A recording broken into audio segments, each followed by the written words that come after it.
We were unsuccessful at getting a moose, but when one is surrounded by the incredible beauty of Northern Quebec, you could hardly call our trip unsuccessful. We saw two, didn't have a humane shot. We called in a couple more close, but they kind of hung up. Anyway, I'm going to have to double down on deer hunting and off to home, and going to lend a hand to a neighbor, help him build a log cabin, and then it's on to deer hunting.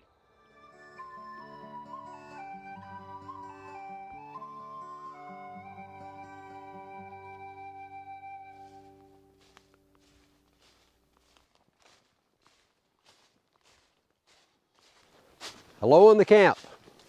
Hello, Peter. Hey, Bob. Hey, I was just putting on. Put it on the coffee. Good perfect. to see you. Top of the morning. Top of the morning. Glad help arrived. I could smell that coffee brewing. Yeah, well, I'm glad help arrived. What a grand day we got. So we're cabin building Today, trying to get some of those logs up. Perfect. We mightn't get her closed in, but we'll get a few up. Well, looking forward to this. Coffee first. Coffee first. Got my vote. Got my vote, Bob. I'm glad you made it to the camp. I'm glad you make such good coffee. That's grand. I come bearing gifts, Bob. You're always gifting me things. Actually, gifted me this swivel gun, which we're going to talk a bit about today. But I just thought, this isn't barter. This is just a gift. I don't, barter's a deal, but a gift is different. Anyway, I don't think you got one of those, so maybe have a look, see what you think.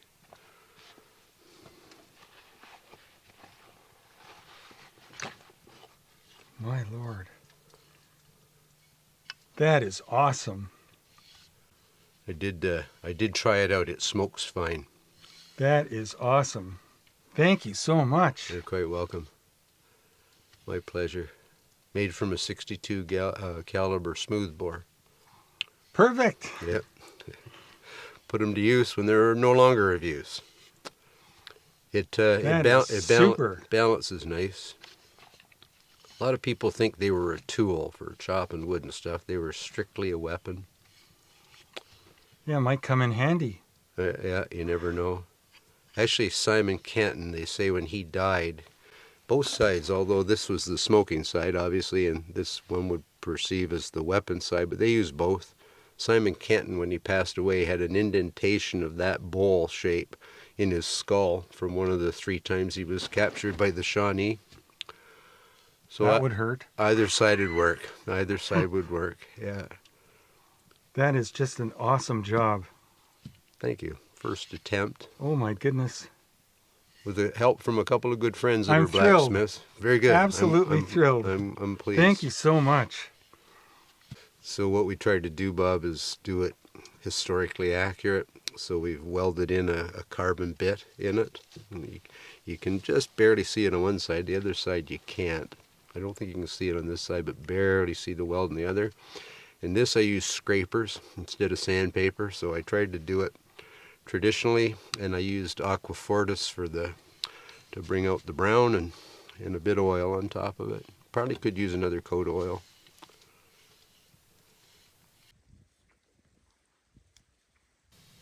So you had one look at my Woodsrunner and decided you had to have one for yourself? Absolutely. As soon as I picked it up, I thought, this thing's a good couple of pounds lighter than what I'm carrying now. That's what I found. That's what I found, yeah. So you've got yours all finished there. Can we have a look? Well, I'm still have to do a little bit of work on the lock in terms of finish work, but the gun's built. Boy, they go together fast, don't they? Very. Easiest build I've ever done. If you compare it to a scratch build, really easy. This was number 42. This is the 42nd gun you put together? Yes. And it's the easiest one. So tell me about your finish. It looks quite a bit different than mine. I like that kind of blonde, natural look to it. It's interesting. I got, for a hunting gun, in terms of being, as impervious to the weather conditions as you can possibly get, I found from Gary Brunfield, who used to work at Colonial Williamsburg, one of his favorite finishes was beeswax. Just beeswax. So this is hot beeswax applied, and then I just held it over the forge, and it just melts right in, bubbles up, and soaks in, Sucks into the wood. and after a couple of applications, it won't take anymore, and then I buff it. So no aquafortis, no stains. There's no nothing. stain. That's it. Let's It's have a just look. the beeswax. Compare it to mine here. Yeah, that's pretty interesting. I like both, but I've heard a lot of the original ones. Now you see you see them today. They've darkened with age over the years, but this apparently was a pretty common thing. I like what you did here with the rabbit. That's a Well, little pewter inlay. just A signature. every Woodsrunner can't be the same, right? Right? Your signature. Hey, while we're on guns, We don't want to be grabbing each other's by mistake. While we're on guns, let's talk about swivel guns, because I brought the one that you gifted me along. It's pretty neat. You heard I'm building a fort, and I was going to try to build one or buy one, and lo and behold, I have a swivel gun now. We found I got to do something right there, peen that end over, but I thought I'd bring this along. Bob, you think we can touch this off today? Yes. All right. So I did a little research, Bob, and I'm finding out that the original swivel guns were quite a bit larger than this. They still had the swivel on, so they could be mounted. You had this whole dexterity of motion, but they were breech loaders. And that kind of blew me away, because I know the breech loading firearm was invented in 1837. Refined after that by the time the Civil War starts. But these original ones, they're recorded as 1364. Wow. So 500 years from a breech loading swivel gun till we get a breech loading firearm. And they used a thing, and it's still used today, called a chamber. So it had an opening here in the breech. It was just open. It was cut open, and they put this chamber in that was preloaded with either round ball or shot and their powder charge. Then they drive a wedge to hold it in place. Sounds dangerous to me. What do you think? And then they touch it off, but it gave them rapid fire, so they could have a whole bunch of these chambers loaded. And if they didn't get killed with the first or second shot, they'd get a third or fourth maybe. And then we fast forward, and we're into the the 1500s, and Europeans start to develop casting, and we go away from the breech loading because they wanted bigger things, more powerful things, back to a muzzle loading. And then we get into this style of swivel gun, which was had a lot of advantages. I mean, if you mounted that on a ship, they were quite common on sailing ships, and they wouldn't sink a ship, but if another ship was deck to deck, they could take out cannon crews with them. They'd use them if they were trying to be boarded. They were light, so they could pick it up, move it to the other side of the ship on a portable base. And the same thing applied in forts. So you can imagine in a frontier fort how good a tool this would be. The original design that I loosely looked at was actually from a bateau. Yep, mounted on the front of a On the bateau. front, yeah. They were smaller, so.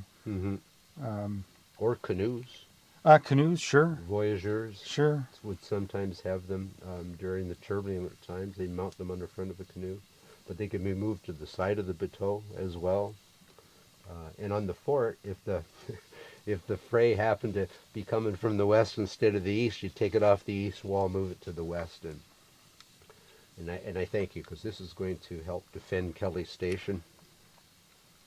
And Yes. didn't you tell me you set it up with like life-size targets? Yes, we did. We set a number of them up. I think there were 5 of them, and at 50 yards, and just a handful of. Not measured. No. Handful of powder, handful of shot. Just, and I think we got them all. Hit them all at 50 yards. So, yeah, amazing. So I'm looking forward to that. We're going to touch it off later. But I did promise to come here and help you No, the cabin, we're not getting much building done. We're talking too much gun.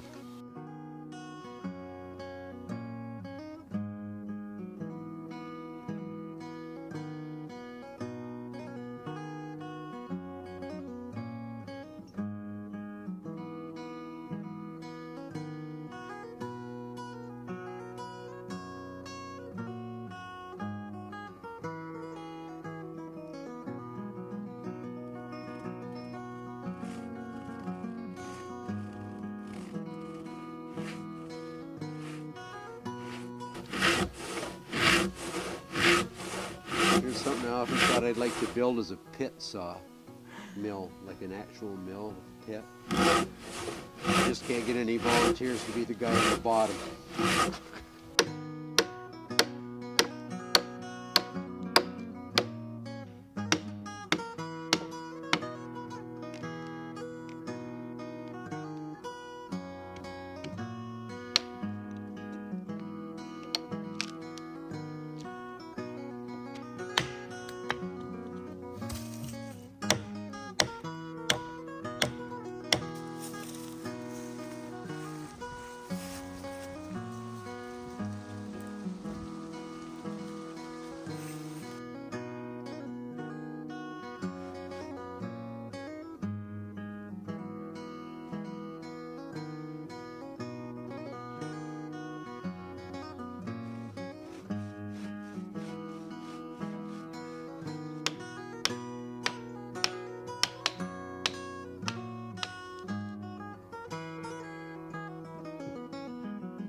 Oh man, there we go.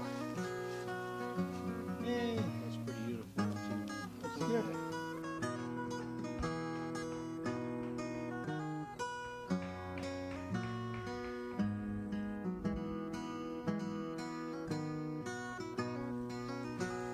You think?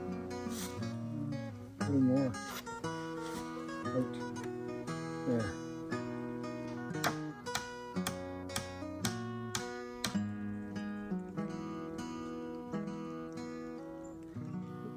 So Bob fed his lunch, and I said, go out and see what you can procure for supper. Well, there it is beaver. Now this aggressive fellow or lady, I guess, she started to attack the neighbor's dogs. Neighbors hailed Bob down and said, come over and take care of this. And Bob did, and yeah, there you go, supper. Rescue. So we're going to touch off the swivel gun from the cabin I've been helping Bob build there, and we put up a target here. So scale-wise, this would at 30 yards would look like a full-size soldier would at 100, and we're going to see how good that gun would do for defense of a fortification. So we're just putting in the match cord, and it's glowing well.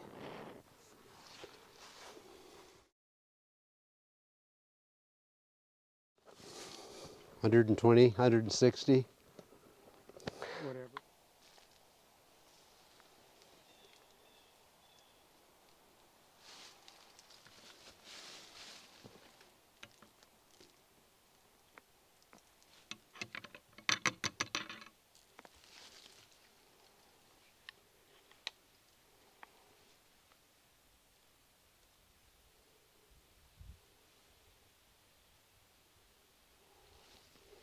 Okay, with my little bit of overflow there, Bob, I think I got about 190 or so grains.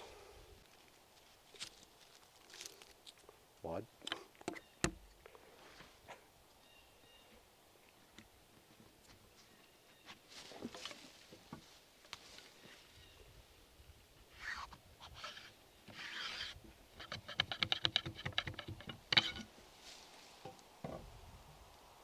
So how much shot, Bob?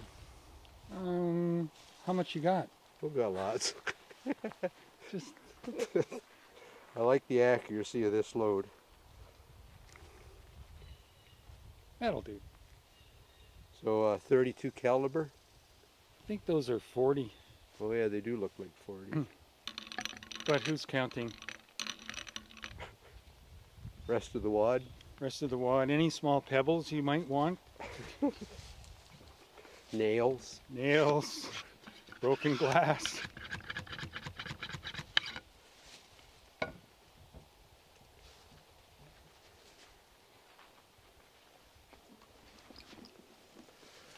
A little bit on the pan. Little priming.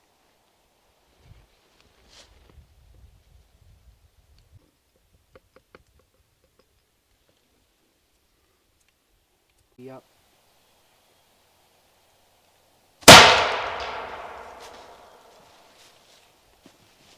Wow. So Bob's taking it easy on me. He says he puts in about 30 40 caliber balls, and I had about 12 or so. Anyway, this is a lucky soldier because he's still alive. The only spot I hit it was right there. But that means that there's 12 balls that went either side or somewhere. So yeah, I'm not going to waste my powder today. I might need it for the defense of Kelly's station. But it shows you how effective it could be at that short of range. Anyway. Yeah, he's one lucky guy. Quite the disbursement. Or do you want to try one more? No, You're good? I've done a lot. That was a big enough bang. Okay, we'll call that good. Some practice required. So because of the capability or the articulation of this device, you can see how it's effective no matter where the enemy's coming from, whether they're coming down off a hill, whether they're right up against the wall of the fortification, or any angle. And yeah, properly loaded, it would cause mayhem. Anyway, pretty pleased with that.